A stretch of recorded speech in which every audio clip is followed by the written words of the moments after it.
in the true hippie description of it, it was very life-changing. And I was in Venice Beach, California. This was like 2 years ago. Yeah, almost like 2 years ago exactly. March probably 18th or 19th or something like that, 2019. And one of my good friends, Colin, who I played with in Portugal, I'd talked to him a lot about psychedelics as he was a little bit more experienced than I was, and I'd never done them up to this point. I'd been very curious about them, but I just always was a little bit scared too, because there was this crazy guy in our town named Crazy Kenny who like would do the billboard, like the sign dancing thing. And everyone knows in Issaquah, you know who Crazy Kenny is. And he'd listen to Walkman and just scream the lyrics. And he was like a little crazy. And the rumor was that he took either like bad LSD or bad ecstasy or something. And so I never wanted to do any other drugs besides smoke weed when I was younger, because I was like conditioned to believe that that could happen to me. And I didn't want to be like him. So I didn't do anything like that until, and again, Colin and I started talking about it, and he was like, dude, I think you'd really like it, but also don't force it. Don't rush it. It'll come when it needs to come. And so we're at the Venice Beach Drum Circle, and it's a truly awesome place. Like being on the sand is awesome, because once you get on the sand on a beach and your shoes are off, it's like this weird thing where everyone's the same. And at this drum circle, there's people of all walks of life: black, white, Asian, Mexican, rich, poor, homeless, everything and anything in between. Boys, girls, and everything in between. And so like we're just vibing out, and I was like taking video, taking pictures. I kind of had this idea to make some kind of content out of it for Colin, which I ended up making a little like music montage for one of his songs, which you can find on my YouTube if you want, called Up Above by Colin Charles. And so I'm looking across the drum circle, and I can see him looking for me, and he waves me over. And I have a picture of this, and it's on my Instagram, of him like waving me over with his hand like this. And so I come over, I come to him, and he's like, here, open up your hand. I'm like, all right, what's up? And he puts just a little piece of paper in there. And I'm like, what's this? And he's like, bro, you know what this is. You're ready. It's time. And I was like, oh shit, let's go. And so I don't know what to do, take it, let it sit in your mouth for a while, and then drink some water or whatever. And I don't know, it wasn't much. I don't even think it was a full tab. It was only like half. And then I think he ended up giving me a quarter later at some point, maybe an hour or so later. And so I don't know what to expect. I don't know anything. Finished dancing, vibing in the drum circle. It's cool. At one point, this random girl kind of like joins our group. And I just assumed that it was a friend of someone that we were with, because she just like felt like a friend, like she was part of the group. And so we're all kind of dancing, chilling, vibing. And at a certain point at sunset, the cops come onto the beach and like shut the drum circle down. And I was like, well, damn, like I haven't even felt anything yet. And Colin was like, nah, dude, just chill. At a certain point, like the cops will go away, and then the drum circle starts back up again. I was like, all right, word. For whatever reason, pretty much like everyone left.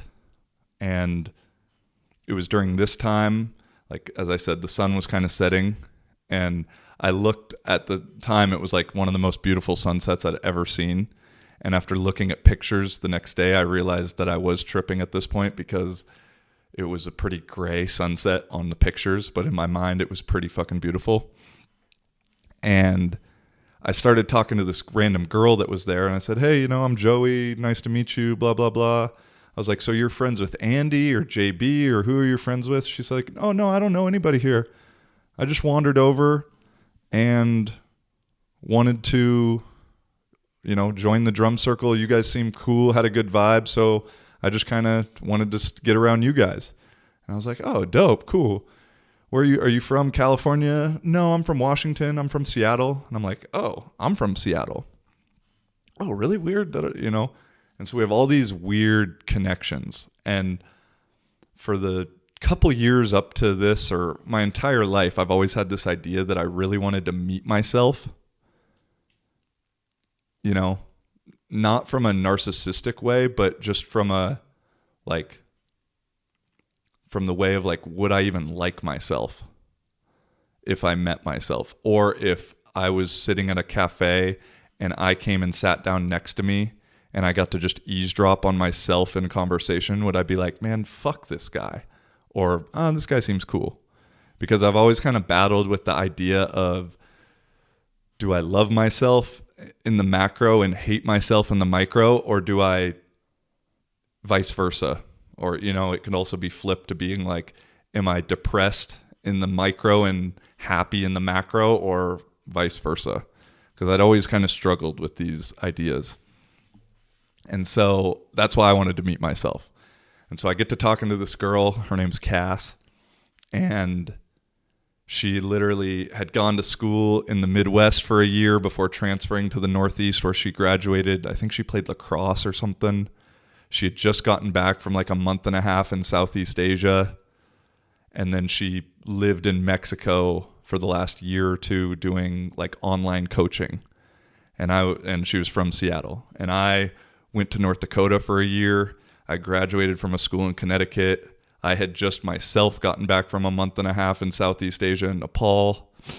And I had been living abroad for the year, 2 years, 3 years before, playing and coaching football. So I was like, whoa, I literally am meeting myself right now. And her vocabulary, the way she spoke, it was like I was talking to myself. And so I was like, damn. And it all was good. I was like, I really like her. She seems really cool.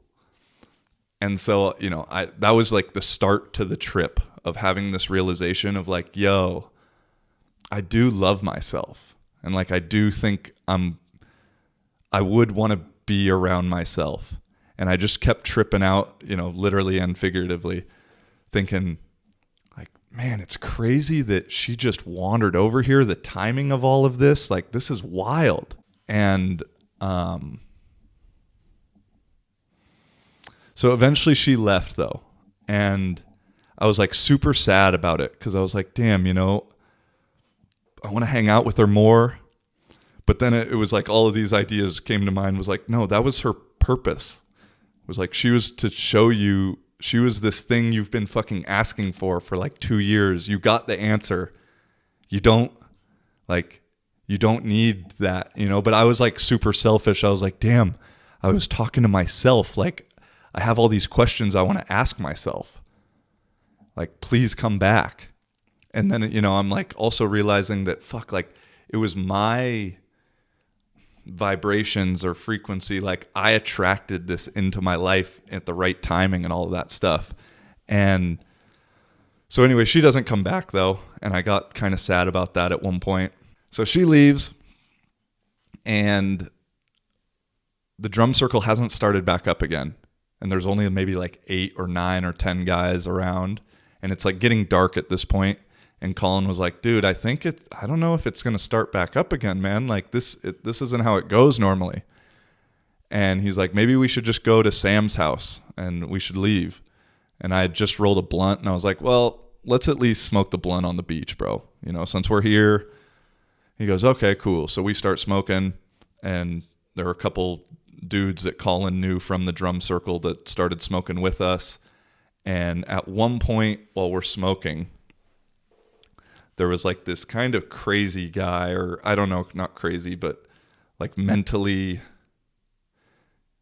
he couldn't really speak very well. I don't know if he was autistic. I don't know what exactly he was on the mental spectrum or whatever. But everyone knew who he was, Lawrence or Larry or something. And he literally had just had a normal, a real simple drum, and he'd play it. and I guess he like writes his own music in like his own language. That's why I was thinking maybe like on the autistic spectrum. And so he starts playing just by himself. I mean, and he's in our circle too. And then the couple guys we're with is like, all right, Larry, you want to play a little bit? Okay, we can play. And so he starts playing, like everyone starts playing again. And again, it's maybe 8, 9 people. I don't have a drum. I'm just on vibe patrol. And it starts back up, man. And the weird thing about drum circles, if you've never been to one, you know, it's completely improv. And so at certain times in the beginning, it sounds like shit until everybody gets on the same beat and everybody figures everybody else out. And then once everybody figures everything out, it can get like fucking magical, because it's the ultimate thing of the parts being greater than the sum, or the sum being greater than the parts. I think that's how you say it. And so at some point, I mean, it gets rocking. And, you know, I still like, I'm not having any visuals or anything like that, but if I close my eyes, I could just see something. I can't even describe what it was, but some kind of like sort of colors, sort of a figure. I don't even know how to describe it. But just like my thoughts were incredibly like clear, and just I was very like connected to my mind at the time.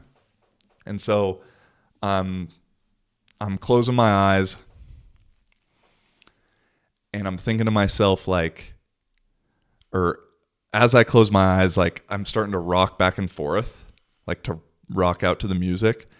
And at a certain point, my thoughts are all crazy, all over the map. But as soon as I would start to really think clearly, it felt like the drum circle was starting to hit. And so I was like, damn, I kind of control this shit. And so I kind of would test it out, and I'd start thinking all crazy, and maybe the drums would get off beat. And then I'd be like, no, come on, guys, let's get this shit together. And like really rocking out. And sure enough, they'd start hitting it. And so this idea that I'm getting at the time, I'm like, yo, I'm really in control of everything. Like, I brought that girl here with my thoughts. I can control this drum circle. And it's all up to me, and it's all up to my mind. And as this is happening, the next kind of thought is, as I was closing my eyes and rocking out, it literally felt like everybody had moved around me in a circle, and I was in the middle of the circle. And so not only was I like the conductor, but I was the audience, because it felt like they were playing for me. And it feels like everybody's moved around me while I'm in the circle. And to the point where I thought to myself, like, maybe Colin told everybody that this was like my first trip, and so they want to make it a really good experience for me. So they're doing this for me. And it literally felt like I was in the middle of this like column of drums. Like it was sky high of people playing around me. I mean, it was serious. And finally I open my eyes and I look, and I'm just exactly where I was when my eyes closed. Nobody had moved. I was not in the middle of the circle or anything like that. And I would close my eyes again and start thinking, and I was thinking to myself, man, like, yo, I'm the fucking star. I'm the center of the show. Like, this shit is all about me. This is for me. I'm controlling everything, and I'm also the star. Because again, now dating back the last year or two or so before that, with the content I was creating and some of that stuff I was doing, I was really always focused on trying to help somebody else out and make somebody else the star, whether it be Colin with his music. I trained with this guy in Seattle named Tim Manson, who, you know, I wanted to like film kind of a documentary kind of thing or do some kind of content for him and working out. but he never really wanted to do it exactly, like how I had envisioned. And, basically I was just working out at this like NFL combine facility thinking like, oh, okay, this guy's going to be the next star in the NFL, or this guy or so-and-so. And ultimately it would piss me off when people wouldn't do what I thought they should do for themselves. And I realized like, dude, stop fucking worrying and thinking about everybody else because you've placed everybody else up on this pedestal that they're the star. It's like, no, bro, you're the fucking star. It's on you. This shit's about you. It's not about anybody else. And so that was like a big realization, because I had put off like editing the Nepal vlogs and all those kind of things up until this point to do other people's things. And now after I've put the Nepal vlog stuff out, those blew up way fucking more than anything other people have done that I thought were the stars. And so those like 3 realizations. Well, I guess there's one more. This is a long fucking story. And so at this point now, I'm like literally crying because I have like, it's like I've figured some shit out. I love myself. I'm the star. I control this shit if I really want to, etc. And then I just start looking around at this circle and it's maybe 8 to 10 people.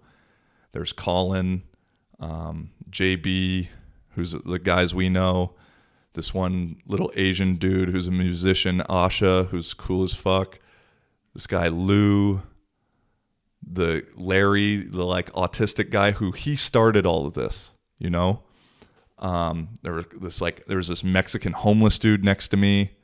There was some other, like a couple other homeless guys around us. It was a crew of misfits, and I'm included in that. And I just started looking around thinking like, yo, we needed every single one of these people to be here in order for this to happen. And like the timing of this is fucking crazy for all of us, all of our individual lives, because I realized, in the same way that I'm the star and I'm in control, it's true for all these motherfuckers here. And for whatever reason, one way or another, they attracted this shit into their life too. Whether it's as influential as it is for me right now, they still did it. And so I just realized like at this time, and I'm starting to play back my last 10 years of life of getting arrested when I was 16 or 17 and not playing junior football my junior year, to playing in the state championship my senior year, to going to JUCO, sitting out a year, just my entire life story. And like, yo, if this doesn't happen, then I don't go here. And if that doesn't happen, I don't go there. If I don't go there, I don't meet this person. If I don't meet this person, this doesn't happen. The whole reason I was even in Venice Beach was because I met Colin in Portugal like 3 years before, and we became friends there. And just for the way the timing to line up for both Colin and I to get to Portugal at the same time was crazy, because we were both having such weird lives until that point. And then the only reason I was able to be in Venice Beach at that time was because I had signed to play in Finland that upcoming year in Vasa, and ultimately Vasa didn't work out, and I was like super down and like sad about that. But it all happened for a reason, because if I would have signed to play in Poland or Serbia where I had other options, I would have already been in Europe by then. I would have never had this opportunity. And so I was like, damn, like all of this shit is just like, the timing is exactly how it's supposed to be. Like the timing is fucking perfect, man. And the like hippie quote and kind of my life mantra that came up out of this was, it is as it should be, and the timing is always right. And because, man, I've gone through some low lows, as I'm sure anybody has. And at the time, I probably didn't realize what they were for or how they were going to affect me positively. But it's like, I now can almost look back on all of them. And all of them. And be like, oh, I learned that from this thing happening. or by that happening, it got me there, or, something like that. And so, again, I'm just fucking bawling, crying at this point, like uncontrollable tears. And for whatever reason, I don't exactly know how this relates exactly, but there was this one dude next to me homeless guy, who honestly was scary looking, like probably meth kind of guy, like bad teeth, dirty. Like, honestly, if I saw him in normal daylight, like, I would be scared to walk by, like, just honest to God's truth. But for whatever reason, like, I felt like I knew him at this time, like, because we were all fucking connected in one way or another. And as I opened my eyes, like from just crying my eyes out, I looked over at him and he was just like, "It's so good to see you again, brother." And it's like he knew kind of maybe what I was going through, or, I don't exactly know. That's just like this one weird part of the story that I just don't ever really have solved. But it's something that really sticks in my mind about this whole story. Damn, I've been going for like 20 minutes on this shit, huh? And so wrapping up, I guess the last part of the story is, after a certain point, I had to go pee really bad. And so I walk to the bathroom, which is like public bathroom in Venice Beach. It's super dark, super late at night. It's probably like 9 p.m. or so, which, as you know, like Venice Beach isn't super safe at night. Although I've never had any problems there. But anyway, I'm in the bathroom, in the stall, barefoot.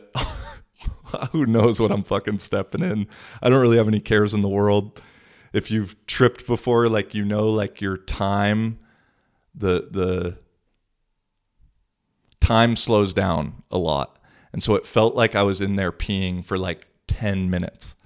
And I never really had any visual stuff happen the entire trip. But while I was peeing, the toilet was almost like kind of becoming like this kind of serpent or something, like not super visual, but just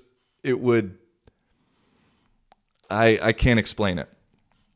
And so I would just tell myself, though, like, yo, no, like, I'm the star. I love myself. The timing is right. All those things I just said. And as I would say, like, yo, I love myself, the toilet would suppress and like go down. And then if I stopped thinking it, like, it would start to rise again. And so what I interpreted that as was like, that was like kind of my inner demon, because I was in a dark place in the bathroom, probably some weird energy around me. And it was like, I conquered that shit. And so, as funny as it sounds, I walked out of the bathroom like super victorious and was like, yeah, I fucking got this shit, bro.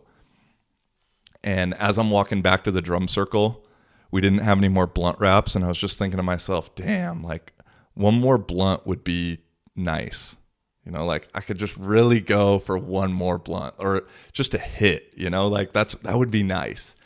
And I get back to the circle, and there's just some random dude standing outside of the drum circle who wasn't there before. And I kind of just go up and start talking to him. And what do you know? This dude's smoking a blunt. Or maybe he pulls out a blunt and starts smoking it, like, as I'm talking to him. And I'm normally not a guy to like ask random people if I can hit it.